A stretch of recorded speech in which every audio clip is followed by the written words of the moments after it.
Hello! PC troubleshooting is about finding out where the fire is rather than just opening the windows to let the smoke out.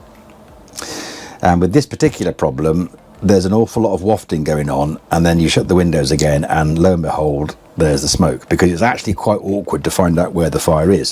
So hopefully this will help you. I'm using a GIGABYTE B650 EAGLE AX motherboard. Quite an expensive motherboard, about 130 quid. It's got built-in Wi-Fi. It's quite a nice motherboard, actually quite funky, lots of M.2. It's got, yeah, it's a great little motherboard. But the customer bought this with loads of other parts which they chose themselves, and they put it all together, and then they turned it on and they found it didn't boot. It's actually got some diagnostic LEDs. What I'll do is I'll just move the graphics card out of the way, because that's the one they bought, and I'm going to get focused on the LEDs there, and you can see there's 4 LEDs. Now the bottom right one is on because it's in the BIOS.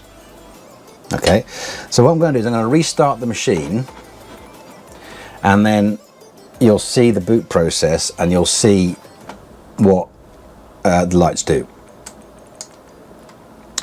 So it's going to reboot now, and you can see the CPU light came on very quickly, and then the RAM light came on and went off. VGA light comes on and that goes off, and then the boot light comes on, and here comes Windows.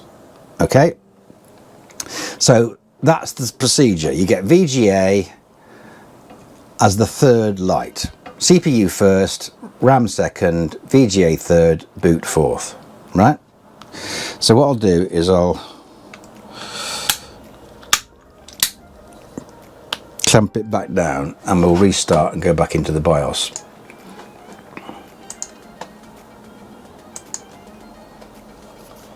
Because that's important. Because what they found was they assembled it all, and then the CPU light came on, the RAM light came on for a while because it's DDR5, then it went off, and then the VGA light came on and it stayed on. The light just kept, and it did not boot. The VGA light just stayed on, and they're like, what's going on with this? Right. If you then do a search for this problem, you find lots of forum posts on Reddit that says, update the BIOS. So this BIOS originally was F31, now it's F32E, because it was upgraded. Doesn't fix it. So it's not a bad idea to upgrade the BIOS, but it doesn't fix this problem. So then it says, oh, update the BIOS, and if that doesn't work, enable CSM support. Well, on this motherboard, easy mode is the default screen. Right at the bottom there is CSM support. So you slide that across to enable it, and then then you start the machine up, and it boots. And it boots to Windows. Well, it boots, yeah, the graphics card boots. And then you think, oh, brilliant, I fixed it. So you then go about installing Windows, getting everything sorted out, and thinking, yeah, brilliant, I'll be gaming anytime soon. Got it all working on my PC Ninja. And then you start thinking, why is the screen looking a bit funny? Why is it such a low resolution? So you put the NVIDIA graphics card drivers on, and it's still low resolution. You don't get that twinkling. It doesn't install, it doesn't work. So you look in Device Manager and you see that Windows has disabled the graphics card because it's, the graphics card's reporting it's got a problem. And it doesn't really matter what you do, uninstall it, reinstall it, change the drivers, whatever you do in Windows makes no difference at all. So back you go onto the internet to search for things, and they say, oh, if that doesn't work, update the BIOS on your graphics card, update the firmware on your graphics card. So you download the NVIDIA tool and run it, and it sits there for 5 or 10 minutes, and then it says, I can't upgrade this one.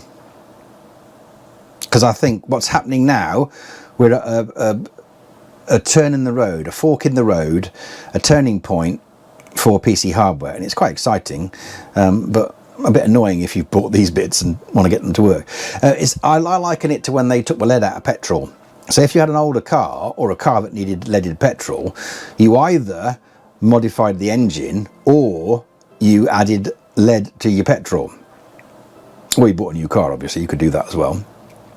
So in this case, some of the options that you see online are to upgrade the firmware on the graphics card, which is fine if it works, but it's not necessarily fine if it doesn't. Now, this is the actual graphics card that they purchased, and it was quite a cheap one, about 50 quid I think it was. And here's another rule I'd like to introduce. Don't this motherboard's quite expensive, it's about 140 quid. So don't spend less on the graphics card than what the motherboard cost. I think is probably a good bit of advice at this point. The actual one they bought was called Goshida, which I'd never heard of. Goshida, it's a GTX 1050 Ti 4 gig. And it seems like that's going to be great. 1050 Ti, so that should be able to game reasonably well, except when you plug it into a modern motherboard that uses UEFI, it doesn't work, it doesn't boot. And even if you can get it to boot by updating your BIOS, it doesn't work within Windows because Windows can't initialize it correctly. And I sort of thought, well, okay, great. So is there another firmware that I can use for this graphics card? And the answer is no. You can download the NVIDIA firmware update tool, run it, and it doesn't work with it. So we're at that stage now where the LED has gone. And some graphics cards aren't going to work. Right now, I went searching for the BIOS for this, and there is a BIOS, but it does very clearly say, it's on the screen now, that it does very clearly say that UEFI is not supported. So that's the problem. You need a graphics card that supports UEFI. And I think obviously most modern ones do, but ones like this that you're using, you know, older technology probably won't.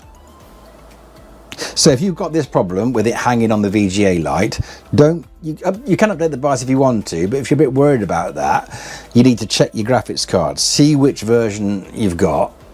I'm thinking I don't think it's limited exclusively to the older chipsets, but this is an older chipset. GTX 1050 Ti is an old chip, so that's going to be the giveaway. That's going to be the elephant in the room. So with a proper graphics card in there, one that is supported UEFI, then it's going to work. Okay. If you've got any questions about this, stick them in the comments. If this has happened to you, say which graphics card you're using.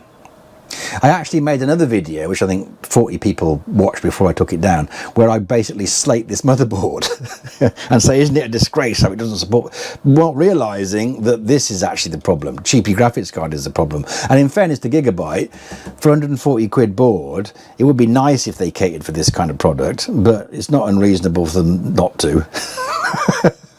So, yeah. If you got any questions, stick them in the comments. Liking and subscribing is appreciated, and I hope this video helped you. Thanks for watching.